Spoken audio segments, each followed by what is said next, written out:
Aí, tá bom. Esse que é mais de frente, mais de lado. Deixa eu mexer aqui para eles não ficarem muito monótonos. Tudo bem. Puxar. Puxar. Me ajeitando aqui só um momentinho.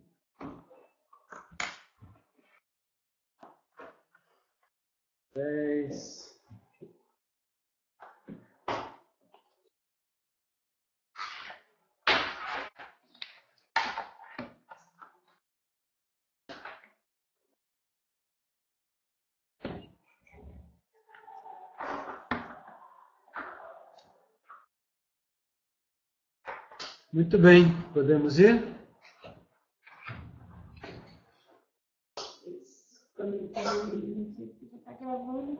Ótimo. Então, tá bom. Boa noite a todos e a todas. É uma satisfação estar aqui com vocês, trabalhando a disciplina de Fundamentos da Educação Infantil. Eu compartilho como vocês sabem, essa disciplina com a professora Adriane, não é? Ela, infelizmente, não pode estar nos acompanhando hoje, porque ela está licenciada. Então, seremos nós a tocar com vocês as suas questões aí. Então, a ideia é de que a gente possa fazer nessa web uma retrospectiva aí da disciplina a partir de alguns questionamentos de vocês.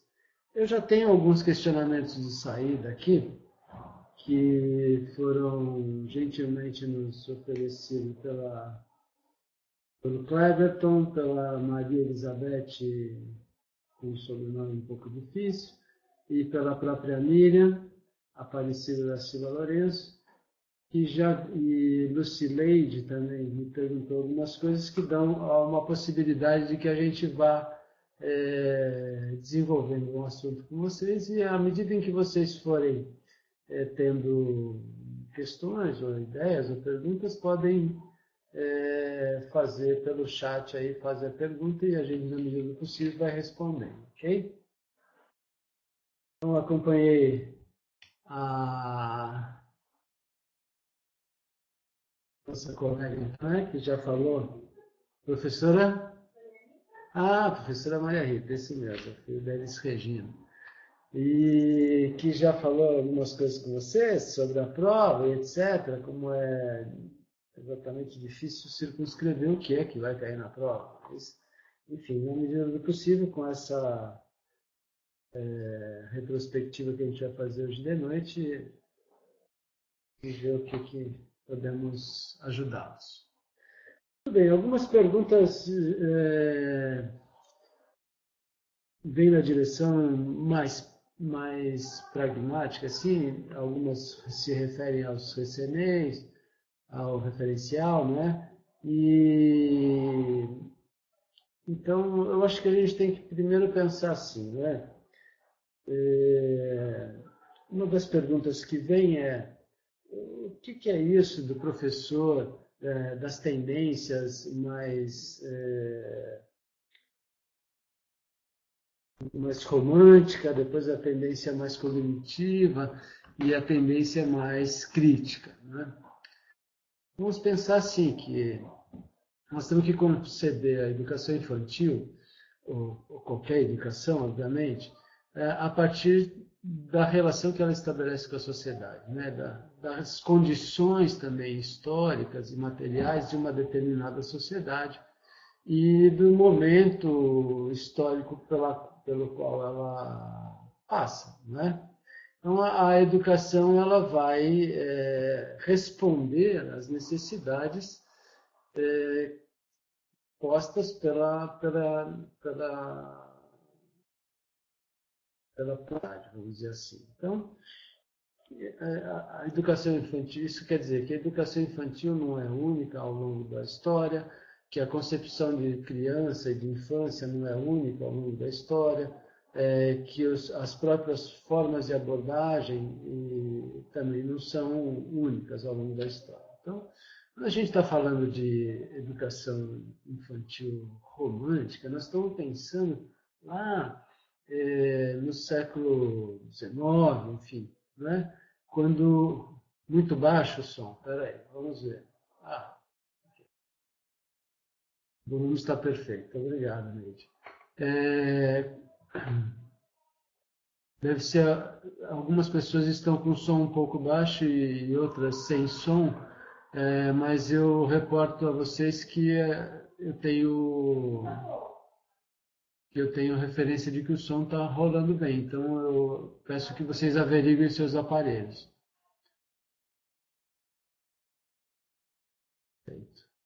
Então podemos continuar? Ok, o som está bom, beleza.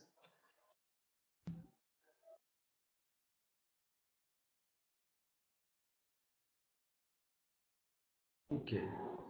Então, vamos adiante. E vocês vão...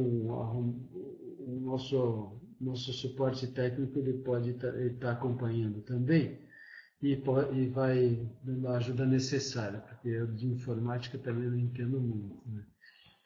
Então, como eu dizia, né, a educação ela vai responder aos imperativos sociais, assim como a educação infantil também segue esse princípio. Então, nós, no século XIX, a gente vem de vamos dizer assim, de um processo social que começa a implantar um processo industrial.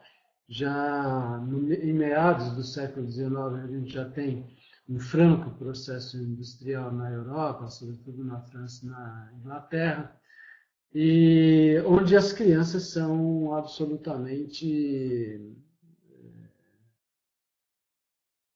como mão de obra, não é?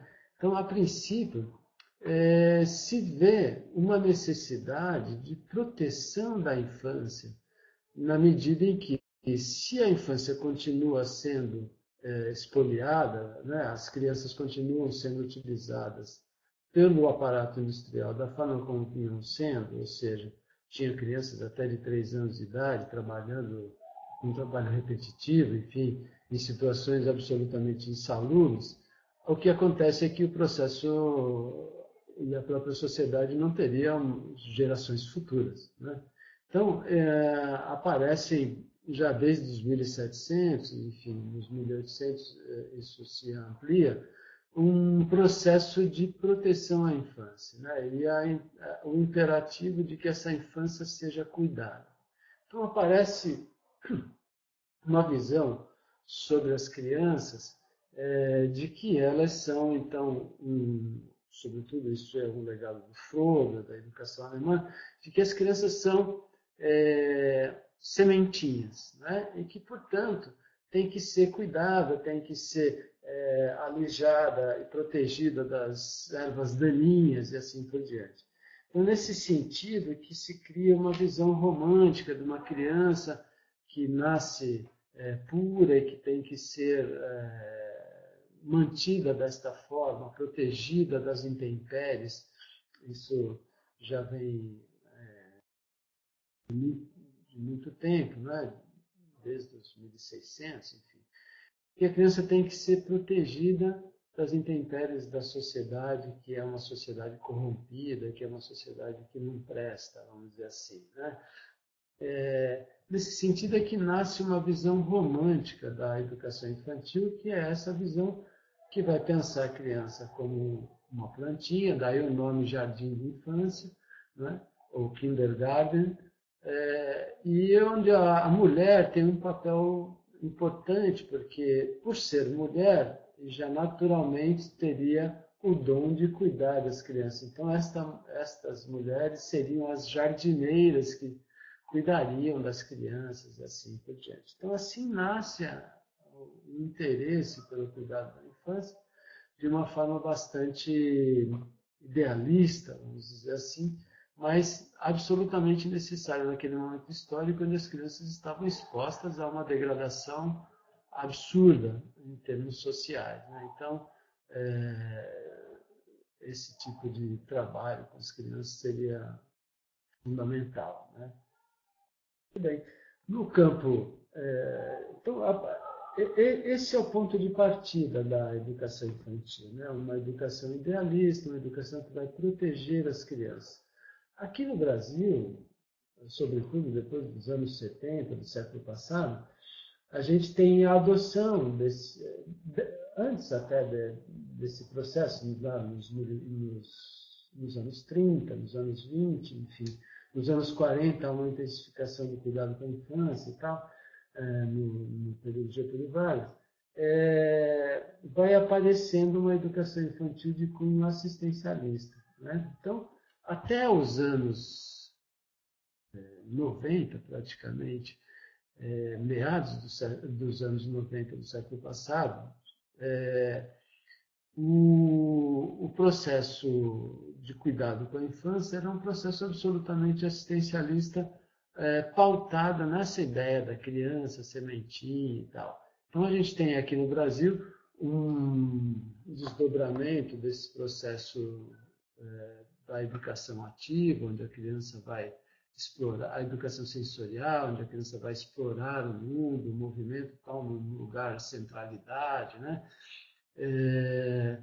A partir de uma ótica compensatória, de uma ótica de salvar a criança da miséria, de salvar a criança das limitações das suas classes sociais, assim por diante, com vistas a construir uma nova nação, um novo processo social e assim por diante. Então, se em princípio a gente tem nesse rol da educação idealista um processo também assistencialista que se desdobra nisso, né? Ao longo do tempo a gente vai tendo também outras abordagens que incidem sobre a educação infantil, como, por exemplo, a obra do Piaget, e depois mais para frente um certo tanto a obra do Vallon e do Vygotsky, enquanto como socio-interacionistas que são. Então,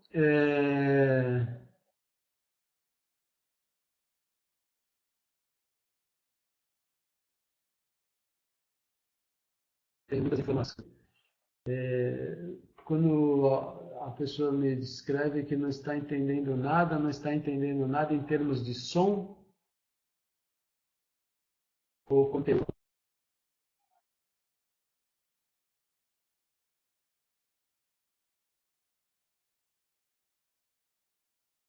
O som é muito baixo. Bom, quanto a isso, posso aproximar o microfone aqui, mas não sei se vai te ajudar muito.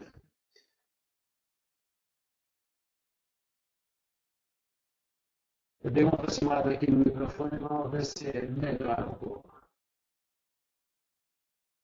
Então, a ideia é justamente de que, a partir dos anos, praticamente dos anos 80,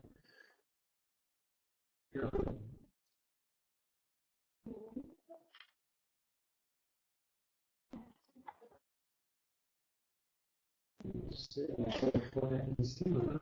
Não, tudo certo. Então vamos lá, melhorou? Ok. Então ficou bom assim? Ok, obrigado, Miriam, obrigado, Daniela, Giovanni, etc. Então, a gente tem, a partir dos anos 80, uma incidência da obra do Piaget aí nesse processo de formação das crianças, que vai dar um cunho mais de aprendizagem das crianças, mas ainda se bem focado na questão. Eu vou precisar daquele vídeo bem focado na questão da processual motora, como base para o processo cognitivo e assim por diante, o que entra numa fase que a gente poderia chamar de cognitivista, vamos dizer assim, né? O áudio está embolado, o áudio está horrível. Vamos ver se melhora aqui. Horrível, Marina. Pois mas aqui o pessoal está bastante reclamando do áudio. E corta muito. ele tira do foco e dá um bom só. Ok. Vamos continuar então.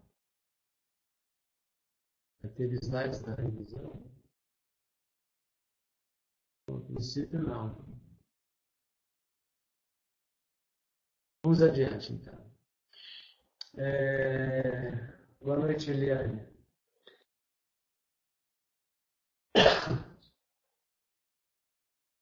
Então, com a entrada dos anos 80, 90, nós temos uma incidência da aula do Piaget, com toda a questão, por exemplo, isso vai se desdobrar no corpo com os circuitos psicomotores e tal, que botam acento no corpo, na atividade corporal, como processo de base para o desenvolvimento cognitivo das crianças e tal.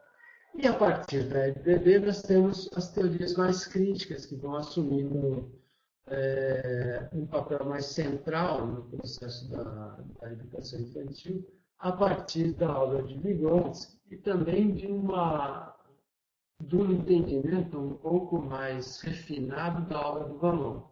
Porque até então, Vallon e Piaget fazem parte de uma mesma escola, eles eram denominados interacionistas, enfim, né?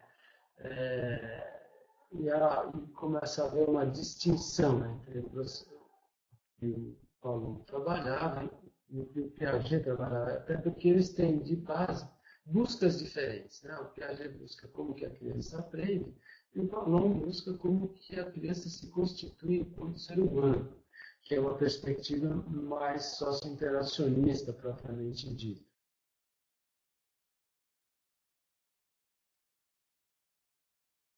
Eles estão dizendo que não entendem nada.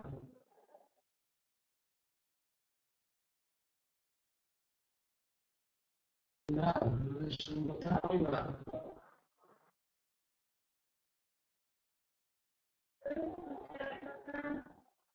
Então, você ainda desconectar e conectar novamente?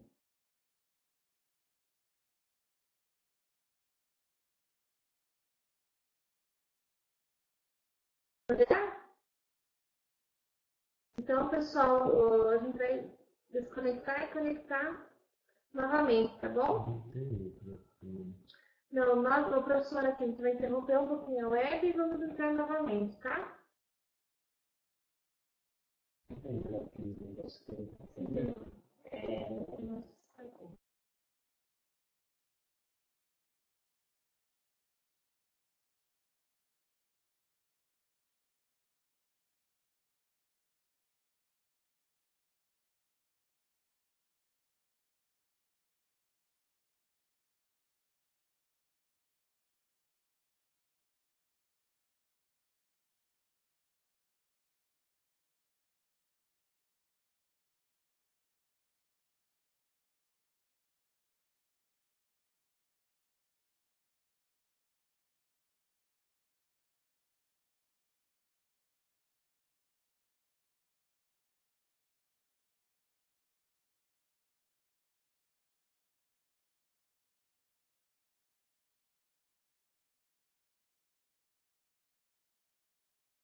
Melhorou o som? Olá, pessoal. Melhorou o som? Deu certo? Ficou melhor? Ah, ótimo. Então eu vou abrir a câmera aqui novamente e o professor Daniel já reinicia, tá?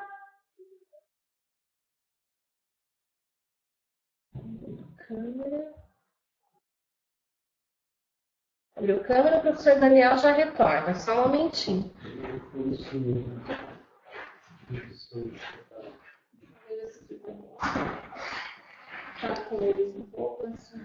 Olá, pessoal. Como é que tá o som aí? Melhorou? Melhorou? Piorou? Tá ok agora? Perfeito. Ótimo. Então vamos lá. Então nós falávamos justamente disso, eu abri a nossa fala, colocando um pouco as questões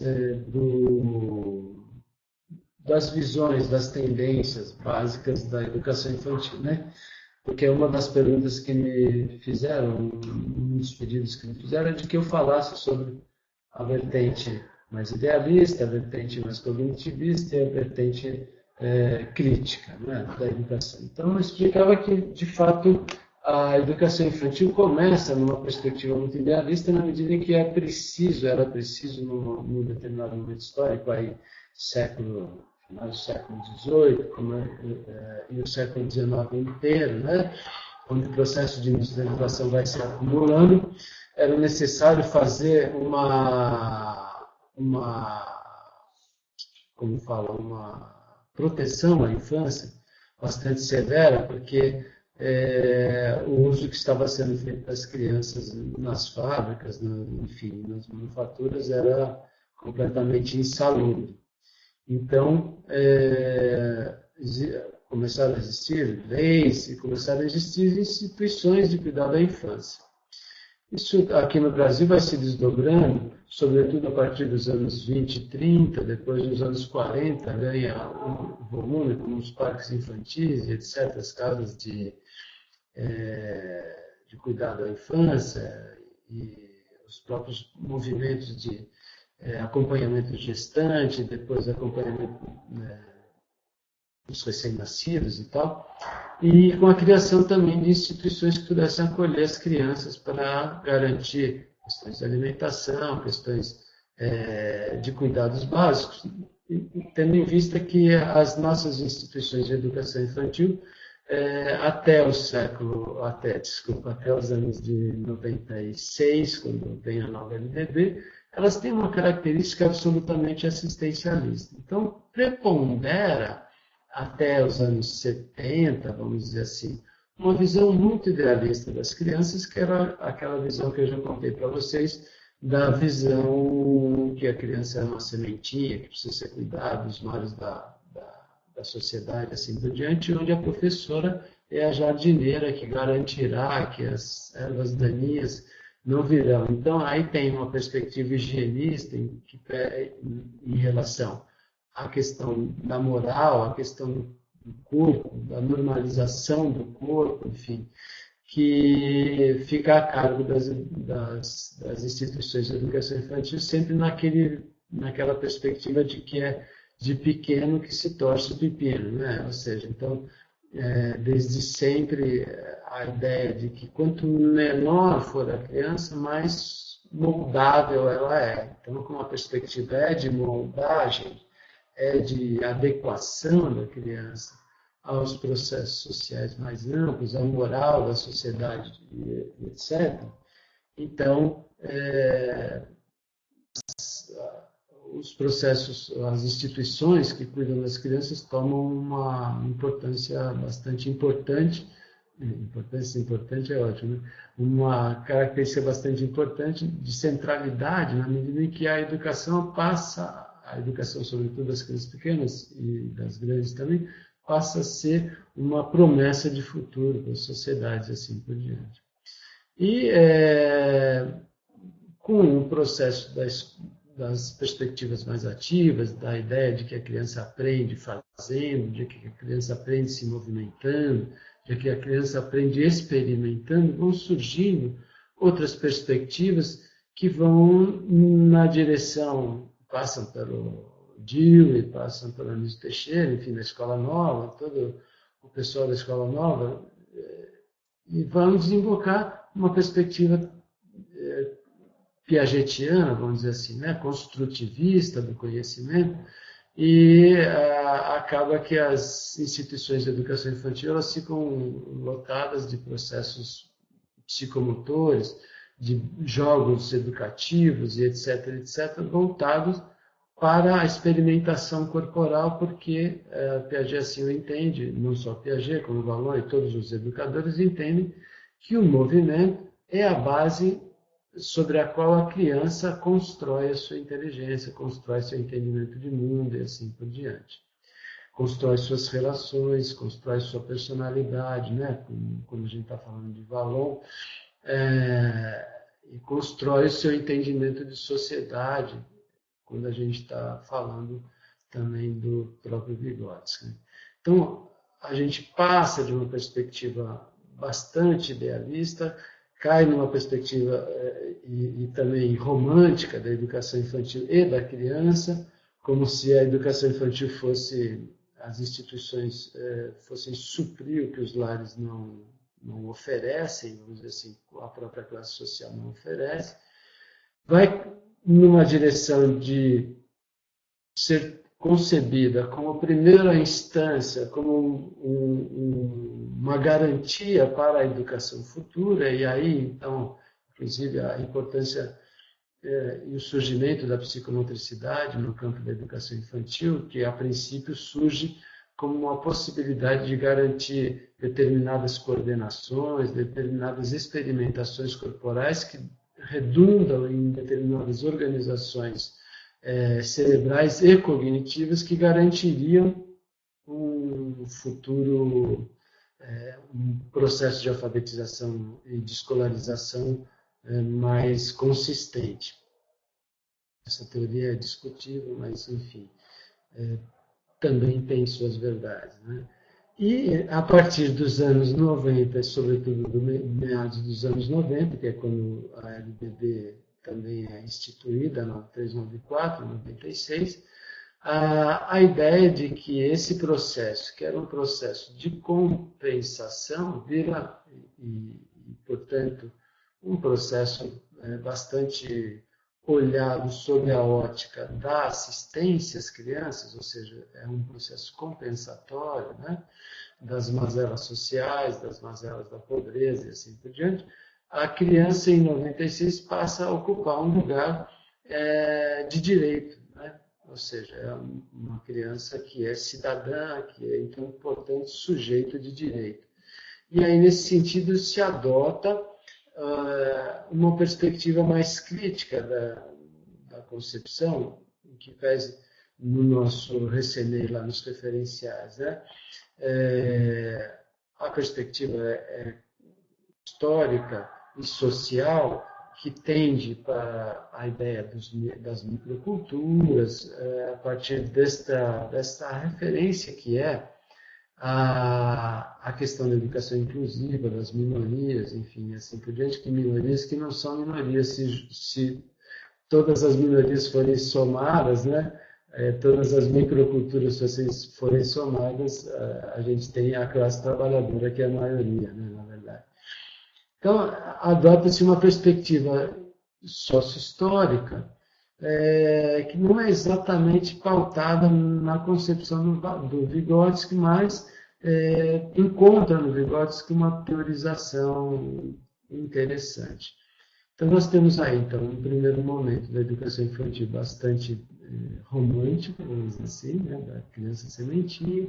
No segundo momento, a gente tem a criança que é capaz de aprender, que precisa experimentar o seu corpo, experimentar suas relações imediatas a partir, para que construa o conhecimento futuro. Depois, com o Vallon, a gente tem a importância do diálogo tônico, a presença da relação corporal para a constituição do sujeito, ou seja, do caráter do sujeito. E com o Vygotsky a gente tem a importância das relações sociais e, sobretudo, do brincar compartilhado para a construção de um ideal da conceituação, da possibilidade de apropriação do mundo, das regras que regem a sociedade, que organizam a sociedade, assim por diante, tendo um conhecimento sistematizado como ponto central disso, né? Então, fica bom assim para vocês essa explicação? Gostariam de mais alguma elucidação a esse respeito? Eu vou pormenorizar depois, a pedido de seus colegas, o próprio trabalho do Vygotsky, enfim. Mas, antes, porém, eu quero fazer uma incursão sobre a questão de planejamento, currículo e etc. Muito bem. Então, podemos ir adiante, né? Se eu tinha até... Que bom, obrigado, Neide. Vygotsky, Cleverton, o Vygotsky, ele pertence à corrente que a gente pode chamar de corrente crítica, porque ele é um sócio interacionista, ou seja, e parte de uma perspectiva do materialismo histórico dialético. Então, ele vai entender a constituição da criança na relação com a sociedade, né?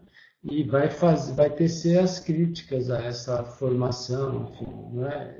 Em busca de uma formação que seja, de fato, da possibilidade das crianças apropriarem-se do conhecimento constituído. Então, ela é uma concepção que incide, que a gente pode denominar de teoria crítica do processo de aprendizagem, sim. Os cognitivistas, a gente tem os mais comportamentalistas, os mais estruturalistas, enfim, onde o Piaget é o grande nome. Você deve ter ouvido falar também do Skinner, mas o Skinner não entra muito no nosso processo, porque ele vai ser mais apropriado com as crianças maiores, vamos dizer assim, né? Se bem que a gente tem muito de Skinner na educação infantil. Se a gente pensar nos tempos da creche, né, que são marcados, muito marcados. A creche tem uma estruturação temporal bastante marcada, hora disso, hora daquilo. Em que pese essa estruturação é importante para as crianças, ela é um legado do Skinner, né? Por exemplo, a premiação ou o elogio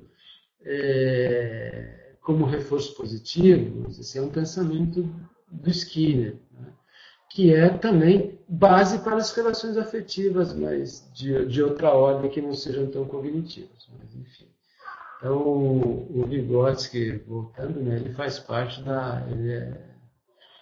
A Montessori, ela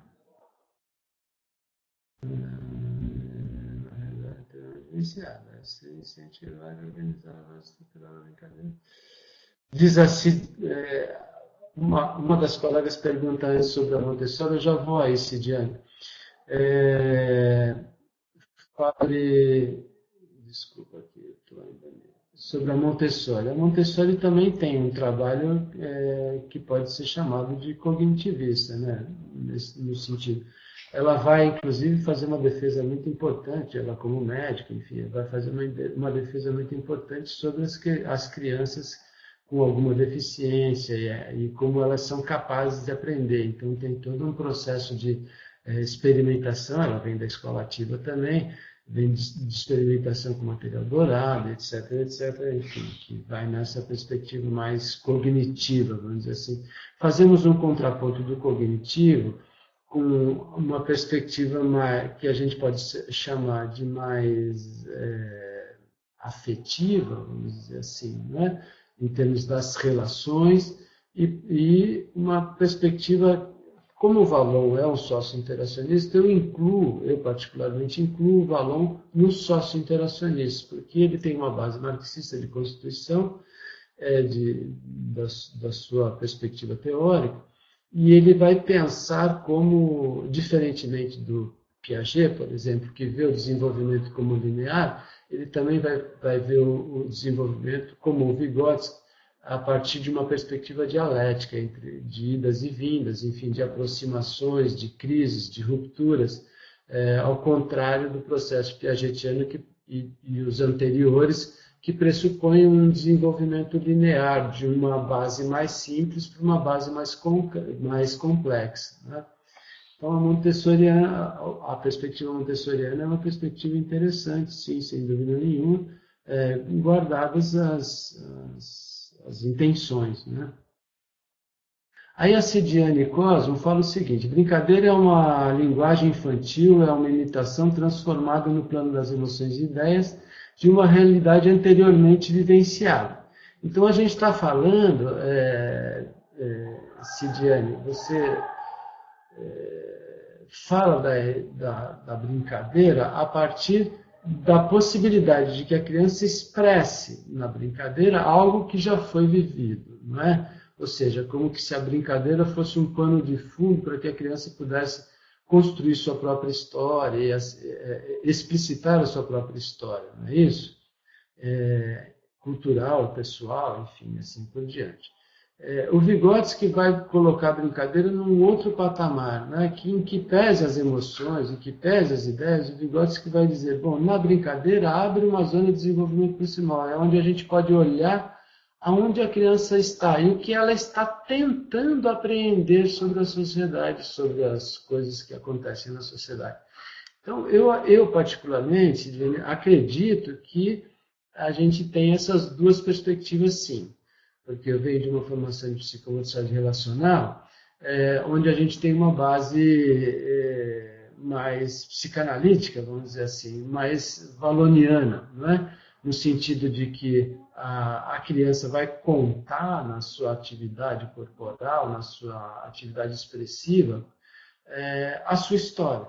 Mas também sou aderido ao processo, e nesse momento pesquiso mais no campo do Vygotsky, sou aderido a essa ideia de que a criança não necessariamente está colocando algo que ela já vivenciou anteriormente, mas que ela pretende vivenciar. Então, como não pode vivenciar concretamente, ela cria uma brincadeira que incorpore os fundamentos básicos dessa atividade. Por exemplo, se a criança quer andar a cavalo e ela ainda não tem idade, tamanho para fazê-lo, ela pode montar num pedaço de pau de vassoura e sair andando a cavalo. Como é que a gente sabe que ela está andando a cavalo?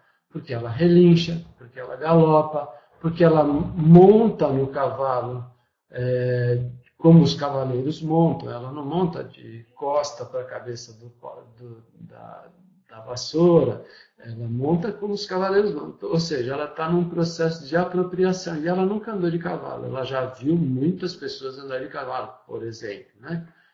Então, é nessa direção que vai o Vygotsky. Mas o Vallon vai dizer, bom, e a psicanálise também vai dizer, o diálogo tônico, ele imprime na pessoa uma determinada organização corporal e mental e emocional. E algumas experiências podem ser recontadas a partir do jogo ou da brincadeira infantil, sem dúvida nenhuma. Não só infantil, como adulto.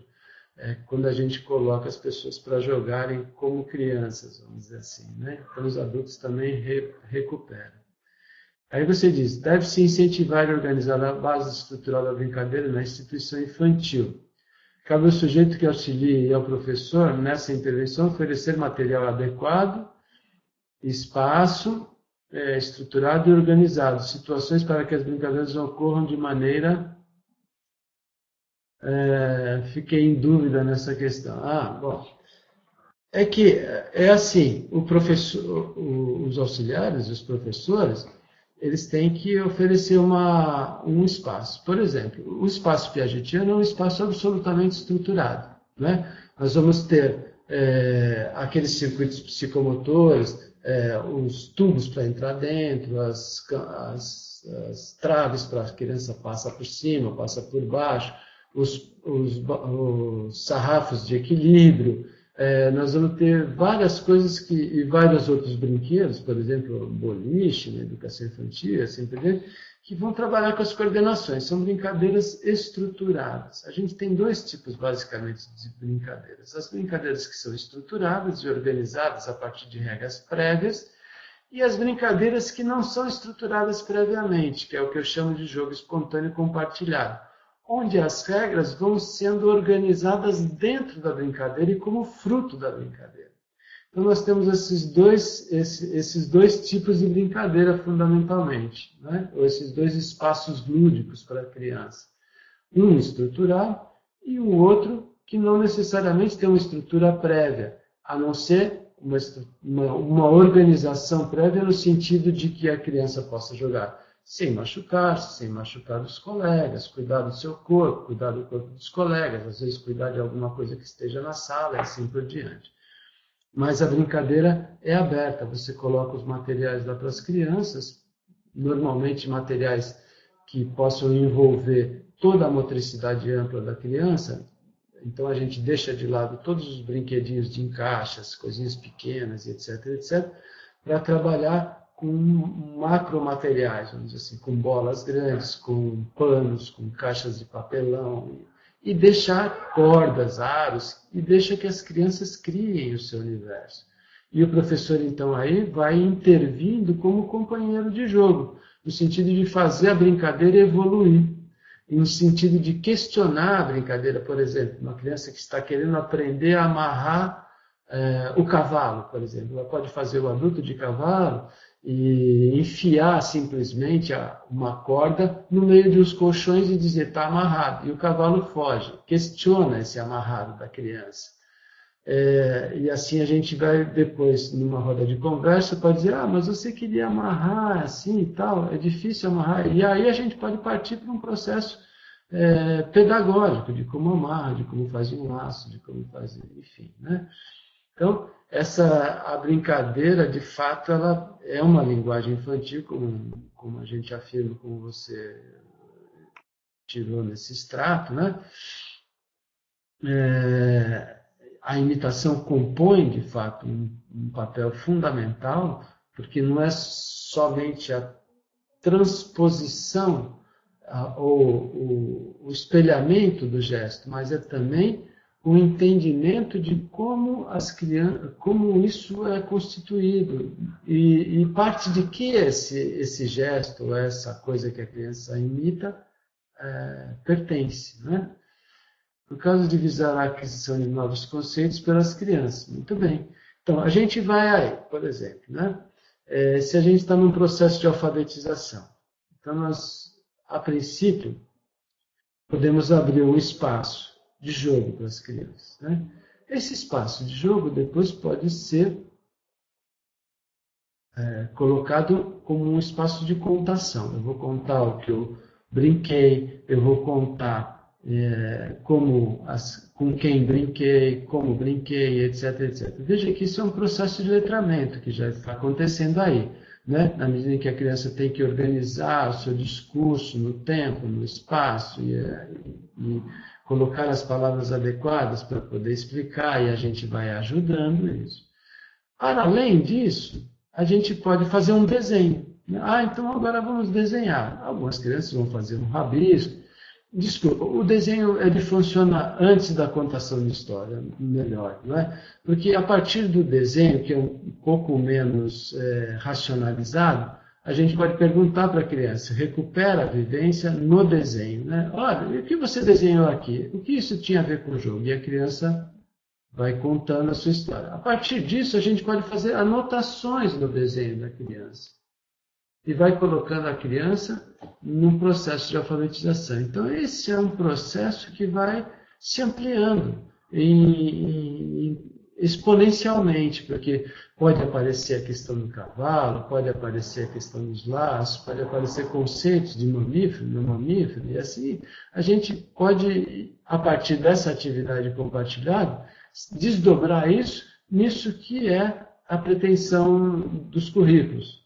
Inserir as crianças nas linguagens, na língua portuguesa, vamos dizer assim, nas linguagens matemáticas, na linguagem da ciência, e no próprio movimento, a partir da experiência motora de expressão livre. Os jogos estruturados também podem servir como ponto de partida para alguma algum desdobramento desse tipo. Mas funcionam melhor os jogos espontâneos. O jogo estruturado, ele é em si já um processo pedagógico de desenvolvimento cognitivo. E a brincadeira espontânea, ela permite esse desdobramento, que é o que a criança viveu, depois colocar isso para fora num desenho, depois transformar isso numa história, em palavras, em conceitos e assim por diante. Me faço claro, Cidiane?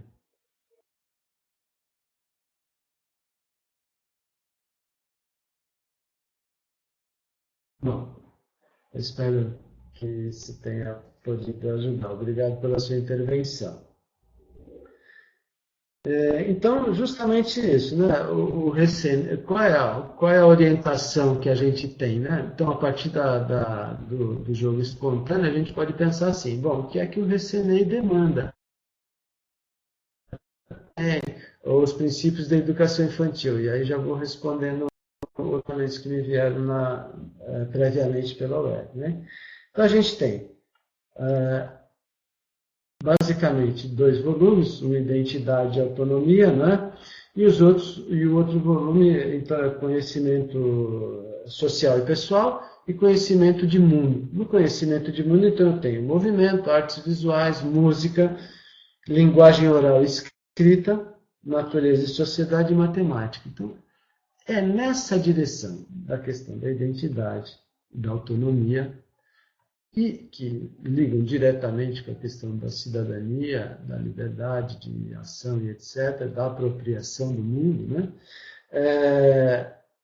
Ligado à questão do movimento das artes visuais, das artes musicais, a questão da linguagem oral escrita, da linguagem matemática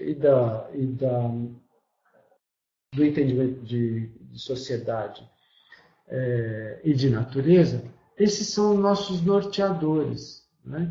Então, quando eu ponho o jogo para rodar, eu no fim posso ir tendo como parâmetro, bom, como eu descrevi para vocês, eu vou transformar esse processo da criança, eu vou enfatizar como positivo, porque eu passo a me interessar por ele, eu vou nomeá-lo, eu vou ajudar a criança a nomeá-lo. Então, nesse sentido, eu estou construindo uma identidade, estou construindo uma autonomia. Quando eu transformo isso numa história escrita, e que a criança pode entender, obviamente, a princípio, que o que está ali escrito quer dizer o que ela contou, não é? Eu começo no processo de inserção dessa criança, não só na linguagem oral, como também na linguagem escrita. Se eu faço um desdobramento disso, para quantos alunos, por exemplo, quantos colegas você brinca? Com quem estava com você? Ah, então eram vocês dois, por exemplo, eram vocês três. Já vou inserindo as crianças num processo que depois pode ter um desdobramento ainda mais aprofundado, né? Eu posso também trazer as questões da natureza e da sociedade para a discussão a partir de um simples jogo. Por quê? Porque eu parto do pressuposto que o que as crianças estão jogando é a busca pelo entendimento de como funciona o mundo. E as linguagens, a arte, etc., eles são princípios da criação, né? São princípios do mundo. São desenvolvidos justamente pelos homens, são acúmulos históricos dos seres humanos. Então, é nesse sentido que a gente vai fazendo uma conexão entre o que é sentido pessoal, ou seja, o que é da criança, e as significações sociais mais amplas. E aí eu vou traduzindo em conceitos. Eu tenho essa obrigação, enquanto professor, à medida em que eu tenho a ideia de que o ato educativo é a inserção direta e intencional das crianças no conhecimento produzido pela humanidade. Então, a minha atividade corporal ela tem essa direção dentro da escola, de levar as crianças em direção ao conhecimento sistematizado pela humanidade, né? Que nesse contexto passa por essas perspectivas, né? Por essa organização, identidade e autonomia, artes, movimento, artes visuais, música, linguagem oral e escrita, matemática, conhecimento de sociedade e da natureza. Muito bem. Uma outra pergunta aqui, uma outra questão que se põe e que linka com esse nossa conversa até aqui são os princípios que regem a nossa ação, né?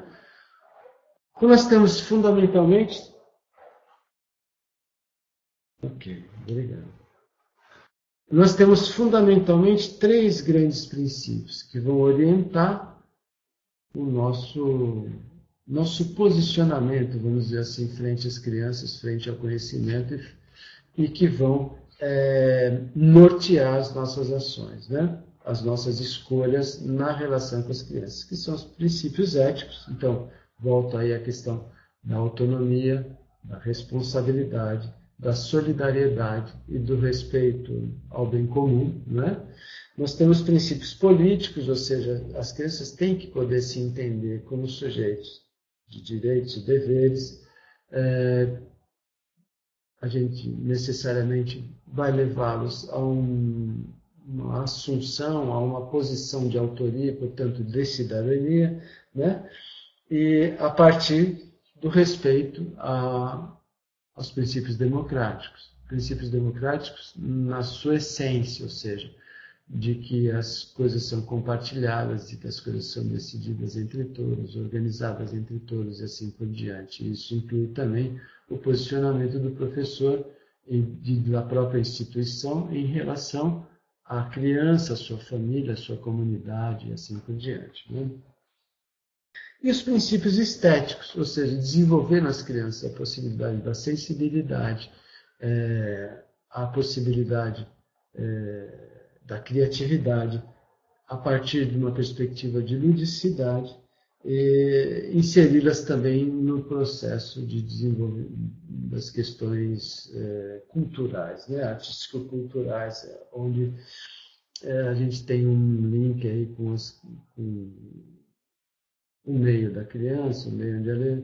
Mas a gente não pode esquecer de pensar assim, né, que eu tenho que desenvolver de fato e tomar como ponto de partida isso que é da microcultura da criança, mas eu não posso deixar de fazer esta relação entre o que é a microcultura da criança e a cultura social mais ampla, porque assim ela pode se sair disto que é o seu micro-universo e entender o seu micro-universo como pertencente a um universo muito mais amplo do que esse em que ela se encontra. Isso é que é a possibilidade efetiva da cidadania, da autonomia, da apropriação, da autoria, da criatividade e assim por diante, né?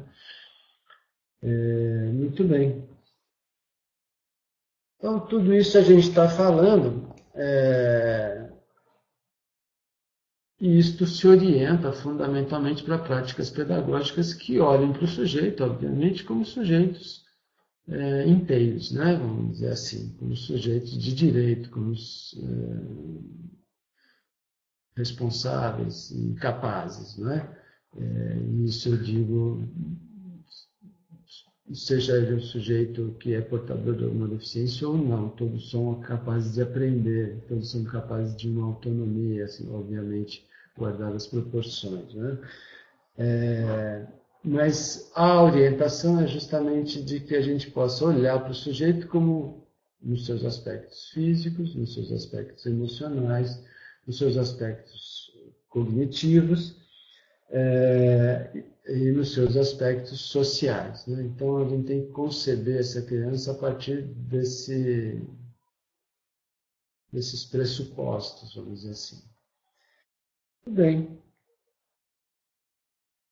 Fundamentalmente, eram essas questões que haviam me feito.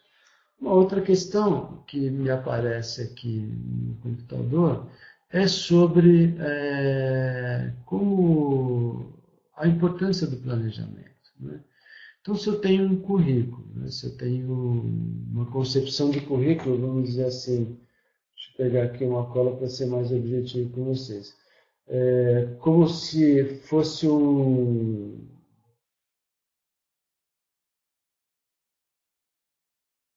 Só um momentinho.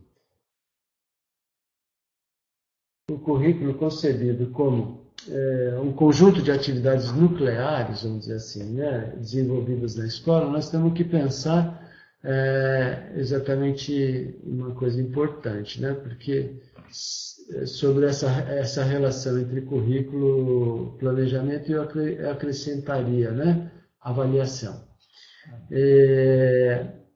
Porque eu tenho que ter um planejamento, obviamente, orientado para que as crianças possam se apropriar do conhecimento sistematizado pela humanidade, né? Se eu tenho intencionalidade no processo educativo, se a minha ideia é de cuidar e educar, e quando eu estou educando, eu também estou cuidando, né? Porque não é só os aspectos físicos, de higiene, etc, etc.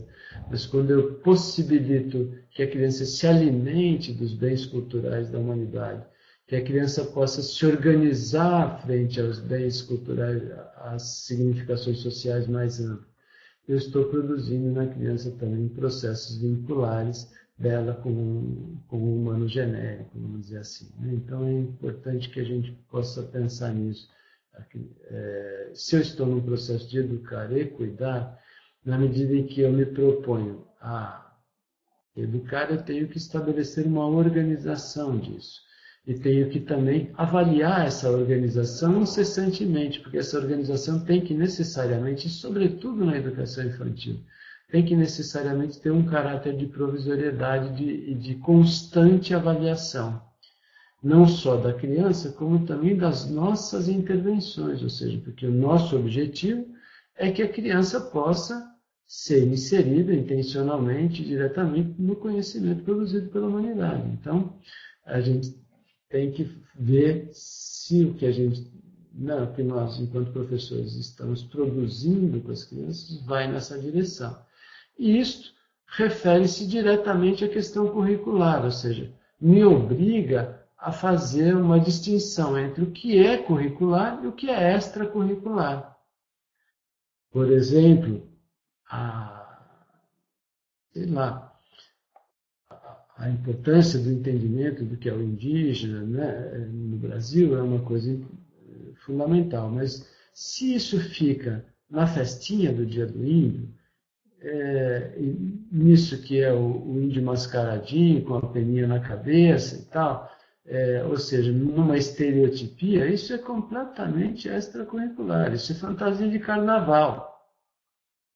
O que nos importa é que, bom, a criança vai trazer o que está permeando, né, o dia a dia dela, e pode ser até que ela tenha essa concepção de índio, mas a nossa obrigação enquanto professores é avançar nisso e levar para a compreensão, para que a criança possa compreender que o índio é um cidadão, que o índio tem direitos e assim por diante, ou seja, de aprofundar isso. Então, isso é central, ou seja, na medida em que eu coloco a criança para além do conhecimento, que é o conhecimento que a sua própria classe, o seu próprio grupo social pode lhe fornecer. O papel da escola é colocá-la numa instância que possa entender criticamente, né, a partir, obviamente, dessa perspectiva que a gente está colocando de escola, possa entender criticamente, inclusive, essa fantasia que se faz do índio, por exemplo. Então, a questão do currículo, do extracurricular, do que é central, o que é necessário para que a criança aprenda. O Ressener, claro, né? Autonomia, né? Autonomia. Deixa eu só recuperar aqui. Identidade, constitui uma identidade e uma autonomia, e que tenha uma iniciação e um desenvolvimento a partir do movimento, das artes visuais e musicais, da apropriação da linguagem oral e escrita, da apropriação da linguagem matemática e do conhecimento sobre a natureza e a sociedade. Então, isso é central, né, no currículo da educação infantil. Que a gente possa entrar no campo dos conceitos com as crianças, que a gente possa levá-las para além daquilo que ela já traz. E escolher, inclusive, de que forma, né, também, além de buscar o que é central para que as crianças possam aprender, os melhores meios, ou os meios mais desenvolvidos para isso. No caso da criança, a atividade lúdica ainda é soberana, né? Então, mas de que forma a gente pode, como a gente considerou lá, as atividades lúdicas estruturadas, as atividades lúdicas espontâneas, né? Quais seriam as melhores abordagens para determinados conceitos? Eu quero que a criança experimente lateralidades, etc., etc., com uma forma bem condutiva. Bom, então temos que ir pelos circuitos. Eu quero que as crianças experimentem a relação com as outras crianças, e quero saber aonde é que as crianças estão, pelo que elas estão se interessando nesse momento. Muito bem. Eu posso, numa atividade espontânea, jogar um tema, sei lá, o trabalho, né? E ver como as crianças, por exemplo, uma vez eu trabalhei muitos anos em creche, né? Numa das instituições nas quais eu trabalhei com psicomotricidade, eu coloquei era uma creche de classe média alta, enfim, né? E eu coloquei o tema do trabalho, né? O tema do trabalho, então, vai aparecendo o médico, vai aparecendo a enfermeira, o bombeiro, o policial, e aí apareceu uma única professora no meio de todas essas crianças, e o desenho dessa criança era muito pequenininho. Então a gente pôde trabalhar com isso, né? Mas por que a professora, por que tão pequenininha, enfim, a gente foi desenvolvendo, mas as crianças foram trazendo profissões heróicas, assim, né? E a criança, uma tímida, muito tímida, traz a professora. Então surge o tema da professora, surge o tema do heroísmo, surge o tema que isso passa a ser central no processo das crianças, por exemplo, com matemática. A gente pode trazer matemática com os adolescentes, por exemplo. Eu trabalhei numa outra escola com adolescentes em psicomotricidade, eu trazia os temas da história. Então, eles estavam aprendendo, sei lá, Roma Antiga. Eu propunha como tema de jogo a Roma Antiga. E eu olhava o que aparecia, né? Porque eu tomo a história como princípio educativo, né? E aí vão aparecendo todas as questões que são da Roma Antiga, de como o sujeito, hoje, se coloca à frente às questões que eram da Roma Antiga, por exemplo, né? E se eu estou falando de adolescentes, obviamente vão aparecer os temas da sexualidade, enfim. E aí, numa roda de conversa, a gente pode avançar muito na conceituação, no entendimento histórico e crítico dessas questões. Assim como com as crianças, a gente também pode avançar, por exemplo, numa proposta de profissões, no entendimento histórico e crítico dessas profissões e das eleições que as crianças fazem disso.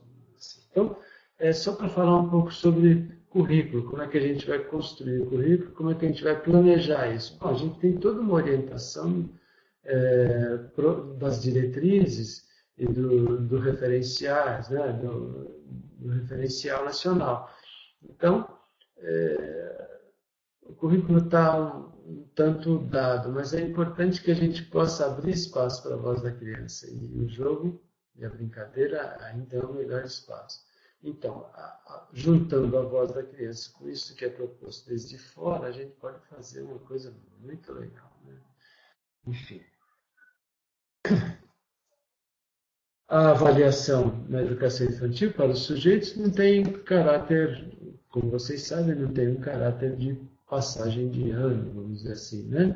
Mas para nós, professores, interessa muito saber como as crianças estão aprendendo, como está a nossa posição frente às crianças. Isso é um processo avaliativo que vai influenciar no planejamento, que vai influenciar na organização do currículo, nos tempos, na eleição do que as crianças têm que aprender na ordem, vamos dizer assim. Desculpe, tomar uma bolinha d'água, dá licença.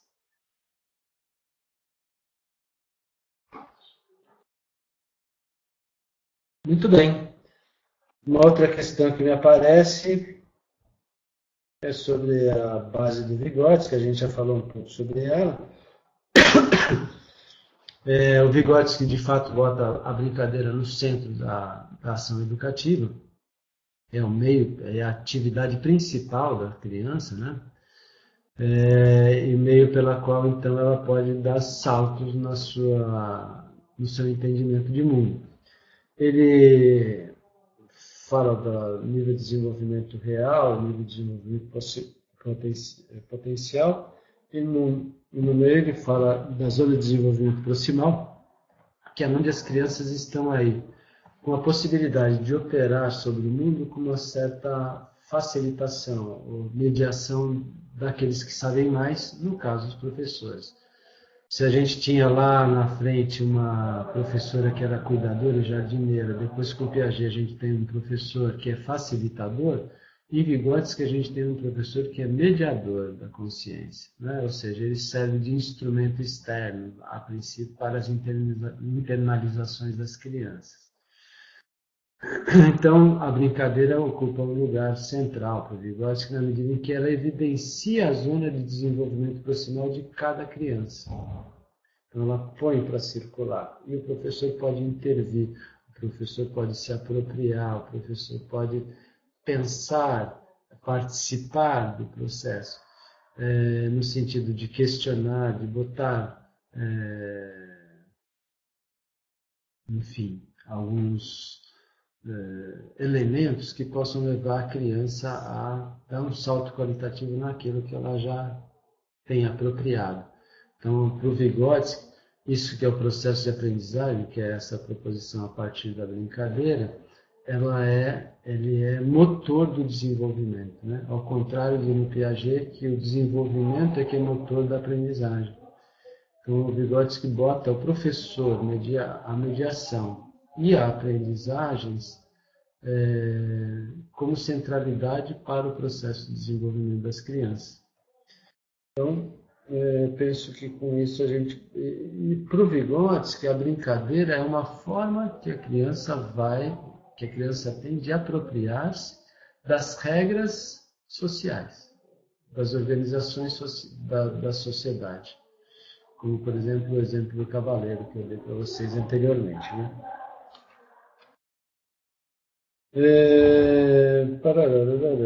A importância do planejamento, o papel do professor, acabei de falar para vocês, né? A distinção entre os diversos tipos de professor, porque esse professor está falando agora de uma criança com uma história, uma criança que tem direitos, de uma criança que participa de uma sociedade.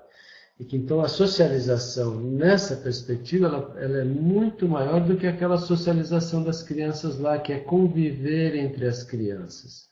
Poder participar da brincadeira com as crianças, poder pertencer a um grupo de crianças. Não, a socialização no sentido para Vygotsky é poder apropriar-se do conhecimento produzido pela humanidade e pertencer ao gênero humano, né?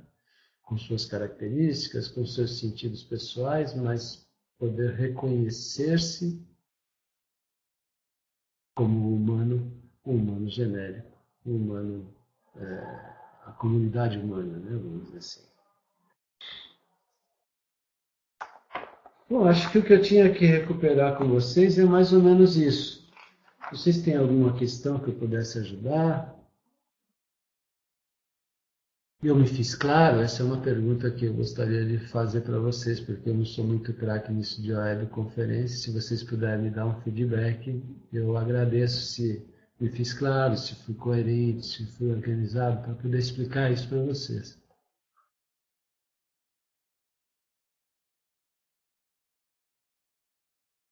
Ótimo.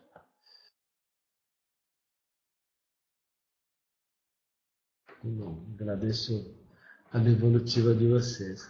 Eu me coloco, já é um pouco passado do tempo, vocês devem estar um tanto quanto cansados, né? Então, eu me coloco à disposição de vocês, o meu e-mail e o meu contato vocês têm. Me perguntam sobre as questões da prova sempre, né? As questões da prova são o material que a gente... A preocupação que eu tenho e que a professora Adriane tem também com relação à prova é de recuperar o conhecimento, para que vocês possam rever o conteúdo novamente. Então, eu já adianto para vocês que a nossa prova não tem nenhum tipo de pegadinha, não tem nenhum tipo, um pensamento sobre o conteúdo da disciplina. Então, se vocês lerem o conteúdo da disciplina tranquilamente, organizadamente, recuperem essa webconferência, certamente vocês vão poder olhar para a prova com muita tranquilidade, porque a nossa intenção é de que vocês possam recuperar o conhecimento ao pretender, vamos dizer assim, responder às questões da prova, né? As questões são, na maioria, de múltipla escolha, VOF, aquelas coisas, porque assim a gente pode recuperar partes do livro, partes do texto, e adicionando para vocês. Então, é uma coisa que aparece na pedagogia, né, que eu já muitas vezes fiz, quando a gente faz uma prova e que bota uma pergunta de múltipla escolha, as pessoas, ou de VOF, as pessoas às vezes partem no pressuposto de que tem que ter uma falsa. Às vezes não tem uma falsa, né? E às vezes não estão todas certas. Então, olhem com paciência não tenham pressa de responder as perguntas, leiam, e procurem um encadeamento entre uma pergunta e outra, e obviamente que é randômico, né? Mas dentro da própria pergunta vocês podem procurar um encadeamento de conteúdo que vocês vão encontrar. Então, é uma questão de vocês poderem raciocinar. Nossa prova é uma prova de possibilidade de raciocínio, né?